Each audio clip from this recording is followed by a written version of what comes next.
यह video सोललैंड novel season 5 पर based part 1 है। यहाँ पर आपको एक अलग ही यूनिवर्स मिलेगा। पिछली बार की तरह सोल रिंग की कॉन्सेप्ट से कुछ अलग है। चलिए तो शुरू करते हैं तांगसन के एक अलग ही यूनिवर्स की स्टोरी को। अंतरिक्ष की भयानक खाली जगह में लाइट का छोटा सा स्पेक्ट स्विंग करते हुए फ्लाई कर रहा होता है, जो किसी का ध्यान खींचने के लिए काफी नहीं था। ऐसा लग रहा होता है वह रियलिटी और नथिंगनेस के बीच कहीं होता है। लेकिन इस तरह की लाइट में डिवाइन प्रेजेंस की एग्जिस्टेंस होती है, क्योंकि इस तरह से यूनिवर्स में कोई डिवाइन पावर ही बह सकती है। जब वाइफ की डेथ हुई साथ ही डिवाइन सेंस भी गायब हो जाती है, जिसको रीइंकार्नेशन और रीबर्थ से ही दुनिया में वापस लाया जा सकता है। भले ही यहाँ पर कोई गॉड किंग क्यों ना हो, वह समय को भी बदल सकता है, लेकिन उसका दायरा भी सीमित होता है। वह वास्तव में सब कुछ नहीं बदल सकता है। उसके पास कोई और चारा भी नहीं होता है। उसके पास केवल एक ही तरीका होता है, वह अपनी दसों हजारों साल की कल्टीवेशन को छोड़ दे, साथ ही अपनी गॉड किंग की पहचान को भी, क्योंकि वह नहीं रही। अब उसके लिए भले ही यह यूनिवर्स का किंग क्यों ना हो, सब कुछ बेमानी था, जिसके कारण वह अपने प्यार के लिए मरना चुनता है। साथ ही अपनी प्यारी वाइफ को ढूंढने के लिए कुछ ही डिवाइन सेंस को रखता है, जिससे वह उस दुनिया में उसे खोज सके जहाँ उसकी वाइफ का जन्म हुआ है। यह 10,000 सालों में भी भूला नहीं था और कहता है, मेरे लिए रुको शाओबू, भले ही तुमने फिर से जन्म ले लिया है, तुम्हारे साथ तुम्हारी पिछली यादें भी नहीं हो सकती हैं, फिर भी मैं तुम्हें ढूंढना चाहूंगा। तुम्हारा तांगसन तुम्हारे लिए फिर से जन्म लेगा। और इसके बाद ही एक काफी सकरे कमरे में रोने की आवाज गूंज रही होती है। एक महिला ने बच्चे को अपनी बाहों में कसकर पकड़ रखा था। एक फटी हुई रजाई से दीवार और खिड़की से आने वाली ठंडी हवा को रोकने की कोशिश कर रही होती है। उदासी से भरा हुआ माहौल होता है। दिया काफी धीमा जल रहा होता है, जो किसी भी समय बुझ सकता है। तांगसन ने फिर से आवाज करने की कोशिश की, लेकिन वह केवल अपनी पहली बार का रोना ही कर सका। इस दुनिया में अभी उसे कुछ ही समय हुआ है। वह अभी जन्म ले सका, जो अभी का दिन है। लेकिन अभी से तांगसन को बैड फीलिंग्स आ रही होती हैं। गॉड किंग के रूप में अपनी फिर से जन्मी वाइफ का पीछा करने के लिए सब कुछ त्याग दिया, और आखिर में डिवाइन सेंस के खत्म होने से पहले एक होप का टच मिल सका, जिससे वह इस दुनिया में आ सका। वह कितना भी पावरफुल क्यों ना हो, उसका भी रिवर्थ हुआ है। अब वह सिर्फ एक बच्चा है। उसके पास उसकी सबसे कीमती चीज उसकी पिछली यादें और मेमोरी होती हैं। लेकिन अफसोस, मेमोरी कितनी भी पावरफुल क्यों ना हो, यह उसकी दुबली पतली बॉडी को बदल नहीं सकती है। 3 दिन ही हुए होते हैं और अपनी माँ पर ही डिपेंड होता है। भाषा भी नहीं समझ सकता। आखिर इसमें भी समय लगने वाला है। जितना तांगसन ने सोचा था, यह दुनिया उससे कहीं ज्यादा कठिन है।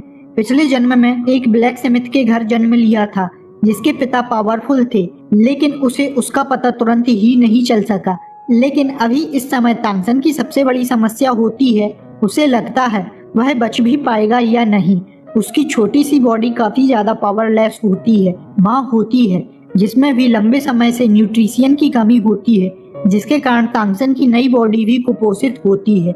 यहाँ तक कि इस समय तांगसन के पास सही तरीके से रोने की स्ट्रेंथ भी नहीं होती है, क्योंकि तांगसन जानता था उसे अपनी पिछली जन्म की यादों से याद होता है बच्चा कैसे रोता है। लेकिन इस समय तांगसन को रोने के लिए भी स्ट्रगल करना पड़ रहा होता है, जो किसी भी समय इस दुनिया को छोड़ सकता है।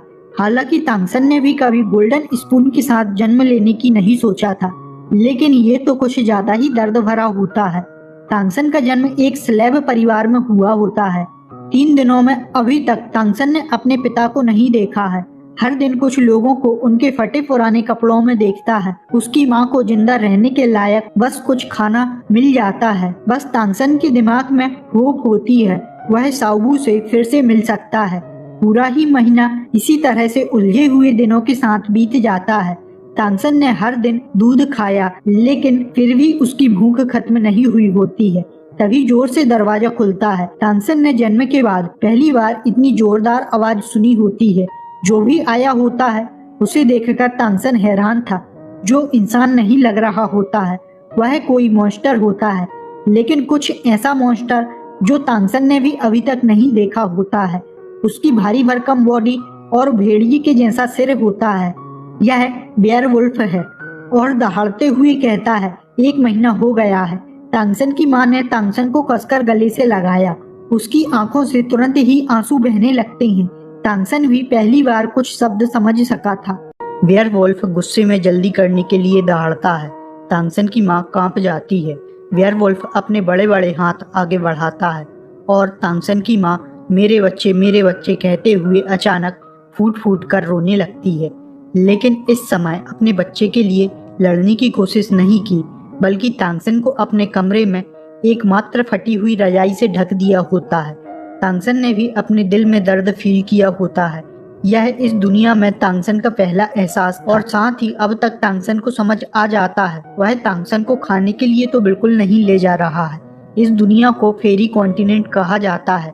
जैसा कि तांगसन को लगा होता है, इस दुनिया में इंसान गुलाम है और इन्हें गुलामी की चीज ही समझा जाता है। जहाँ तक कि इंसानों को स्लेव के नीचे भी माना जाता है। बेयरवुल्फ रुकने लगता है। अब तक तांगसन की रजाई भी निकल जाती है, लेकिन ठंडी हवा गायब थी, बल्कि एक गर्म एहसास होता है, साथ ही में कुछ बदबू भी। लेकिन यह पहली बार था जब तांगसन ने कुछ और देखा होता है। चारों दिशाओं को महसूस किया होता है। आवाज आती है, यह फिर एक छोटे बंदर के जैसा बच्चा। तभी तांगसन के सामने वह चेहरा आता है। तांगसन सोचता है, क्या यह सुअर है? एक बड़ा सुअर के सिर वाला इंसान। तांगसन को इस पर बार बार रोना आ रहा होता है। साथ ही साथ मन में सोच रहा होगा, अरे जो तो सुंगरा निकलो। इसी के साथ वह सुअर तांगसन को अंदर ले जाता है। तांगसन ने महसूस किया यहाँ पर वह अकेला इंसान का बच्चा नहीं है। तांगसन ने भी जल्दी ही पावरफुल बनने के लिए अधिक से अधिक दूध पिया, जिसके कारण तांगसन दूसरे बच्चों से कुछ ज्यादा मोटा हो जाता है और पूरे 100 दिनों बाद वह खड़ा हो पाता है। अब तक तांगसन कुछ भाषा भी सीख जाता है। यह फेरी कॉन्टिनेंट कुछ ज्यादा ही बड़ा है और जहां अभी तांगसन है वह जगह नॉर्थ ईस्ट में बसा हुआ वुल्फ क्लैन है और यह जगह विंडवुल्फ टाउन है, जहां पर मॉन्स्टर और सोल ट्राइब दोनों की ही पावरफुल प्रेजेंस है। इस कॉन्टिनेंट में 2 ही मेन रेस हैं। पहली फेरी जो रूल करती है, इससे इसका नाम फेरी कॉन्टिनेंट पड़ा, और दूसरी मॉन्स्टर, मतलब इंसानों की गिनती होती ही नहीं है। साथ ही यहाँ पर इंसान सबसे लॉयल स्लेव है।